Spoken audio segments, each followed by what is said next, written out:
Okay, so this is chapter 9, communicating with romantic partners. Now, this is the part where I usually tell classes, like, if you knew my personal life, you would know I don't express this all well in my romantic relationships, but I do understand what's going on, so bear with me as we go through this chapter. Mark Knapp. This is Mark Knapp's relationship developmental model, and it shows 10 stages of relationships. The first 5 stages show the coming together. The middle 5 stages are how you maintain the relationship, and the last 5 stages are the relationship coming apart. So let's go into more detail with each of these. Initiating the relationship occurs when you first come into contact with each other. You make greetings. First impressions are said. This is where you might, go up and say something to somebody to get their attention and to tell them you'd like to have a conversation with them. Then, if this goes well, you move on to the next stage, which is experimenting. This is where you begin to get acquainted through small talk. Usually the communication in this stage is generally pleasant, not critical. But then, if this goes well, you move on to the next stage, which is intensifying. This is where you begin to express how they feel about each other. There's a lot of emotions present at this time, and intimacy may increase. We move on from there and go to integrating, and couples begin to take on the identity of a social unit. You can argue and still know you'll be together afterwards. And the last stage in intimacy development is bonding. It usually involves a wedding, a commitment ceremony, or another way of communicating to the world that you're together. And then with relational maintenance and coming apart, we begin differentiating. The emphasis shifts from how we're alike to more how we're apart. You'll probably see an increase in negative messages and a decrease in positive messages. Circumscribing is the next stage, and this is where communication decreases. Remember that social penetration theory we talked about with, you're talking about fewer topics and going into less detail, and you also begin to see withdrawal. If this is left unaddressed, it leads to stagnating. The relationship begins to stagnate. You just kind of are together because that's how it's been for a while. And then you can move on to avoiding each other. When that stagnation becomes unpleasant, partners distance themselves even more. And then finally we move to terminating. Communication shifts to what went wrong and the desire to break up and end the relationship. Now here's a question. I'm not going to give you the answers here. I just want you to think about it. How important is physical attraction? Have you ever been attracted to someone based on their looks and then you found out you weren't really compatible in other ways? Have you ever found someone's personality made them more attractive than you first thought? What roles does communication play in making people seem more or less attractive? These are some questions you can answer about yourself, and this can help you understand more about the kinds of relationships you're going to have. Now, I included this slide because I always think it's important when we talk about love to understand there's different types of love. This is different types of romantic love. We could have eros love, which is a hot, erotic, passionate love. You can have ludic love. Ludic love seeks an entertainment value, the player, and usually the relationship ends when the fun dies.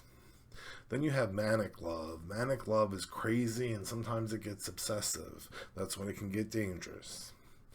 But having a little bit of manic love is not bad. Just being crazy in love with someone is not necessarily bad, but just don't let it become obsessive. Then we have pragmatic love, which is practical love. It seeks certain qualifications. It could be that you want someone of a specific religion or somebody with a certain income or something. We have agapic love, which is selfless love, God's love for us. Some people describe a puppy's love as agapic. And then we have philos love, and this is just love for all humankind, brotherly love. The city of Philadelphia is named after this type of love, the city of brotherly love. Now, when we're speaking the languages of love, here are some ways to express love to other people. First one is use affirming words, pay compliments, give thanks, expressions of love and commitment. Next is quality time, completing tasks together or engaging in mutually satisfying activities. Gifts are also a language of love. They promote sense of being loved and valued, and they're not just for holidays, and they don't have to be expensive. I was in a relationship one time with someone who loved the fountain Mountain Dew at one of the local restaurants in Morganton. So whenever I had time, I'd go get them a nice large Mountain Dew with that special ice that they like, the nice thin ice, the little shaved ice, and they would enjoy that. It was only a couple of dollars, so it doesn't have to be an expensive gift, but those gifts promote that sense of being loved. Physical touch, which includes things like hugging, kissing, patting each other on the back, watching TV and sitting sides touching, even up to having sex. Then we have acts of service. This is helping each other out with daily tasks, taking care of one another when you're sick. And on page 129 in the second edition, you can see what your love language is by taking that quiz. Now, think of the next thing we're going to talk about is relational dialectics. Think of these as dynamic tensions that if you don't address, they can pull your relationship apart. The first one is openness versus privacy. Some people like a very open relationship, and I'm not talking about an open relationship in terms of sex. I'm talking about having other people around in your relationship, having people, always having people around and being open to all these other people, where some people on the other side of the spectrum value privacy. They think of it as a closed relationship that's just between you and that other person and try not to involve other people. The problem with this is one person tries to, be more private, have more privacy in the relationship. The other person responds by being more open to people, and it can cause tension. The next one is connection versus autonomy. A person who's on the connection side of the spectrum likes to feel associated with the other person, feels like many parts of their self-worth are tied into this relationship, while someone on the autonomy side of the continuum feels like they want some independence from the other person. They're just more an independent person. So what happens is one person tries to be more independent, the other connected person tries to connect even harder, and that can be a tension. And the last one is predictability versus novelty. For anyone old like me who may have watched the TV show in the 90s called Dharma and Greg, that couple is a perfect example of predictability versus novelty. Greg was the predictable lawyer and valued predictability and routine, and Dharma was the fun-loving, free-spirited wife who was more novel and spontaneous and didn't like schedules and things like that. And the whole show shows the tension between the two because of this. Now, here's something interesting about deception in romantic relationships. I was surprised when I read this in this book, but partners are likely to experience deceit in every stage of the relationship. There's 3 different kinds of lies. There's altruistic lies. They're harmful, sometimes considered white lies. Telling someone that a meal they cooked was delicious when it wasn't is an altruistic lie.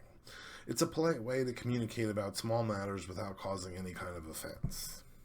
Then we have evasions. This is being deliberately vague. This is the use of equivocation, which is those ambiguous statements we talked about in chapter 4, and hinting instead of being open and direct about what you're trying to say. And then we have self-serving lies. These are attempts to manipulate a listener into believing something that's not true. It's an omission or a fabrication. Like, for example, if you got pulled over by a cop and the cop asked you if you were drinking, and if you were, but you say you weren't, that's a self-serving lie. You're trying to manipulate the cop into believing you weren't drinking. Now, let's talk about expressing conflict in relationships. There's different ways that we express conflict. We're going to talk about a few of them.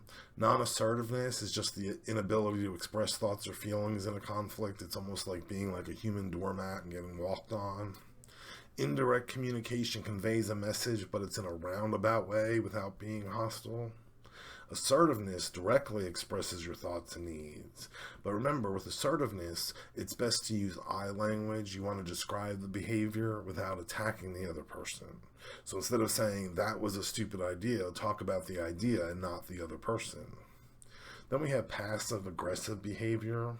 This is really a damaging type of behavior. It's subtle, more damaging than direct aggression, and expresses aggression subtly. It also can include little actions that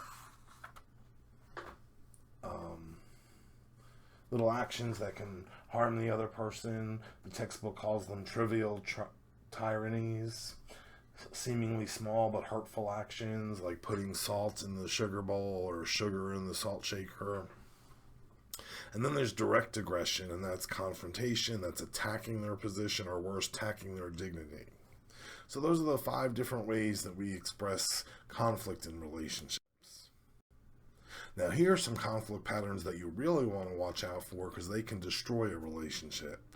There's criticism. It's all-encompassing and it's accusatory. There's contempt. It reflects a sense of disapproval and disdain for the other person. Defensiveness is protecting your self-worth by attacking the other person. And finally, stonewalling, which is one of the most harmful. It's avoiding engaging with the other person, just totally denying there's a conflict and not willing to deal with it.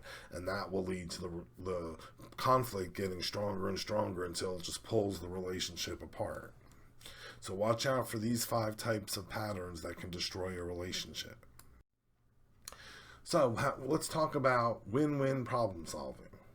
Here are some things to keep in mind. Identify your problem and your unmet needs.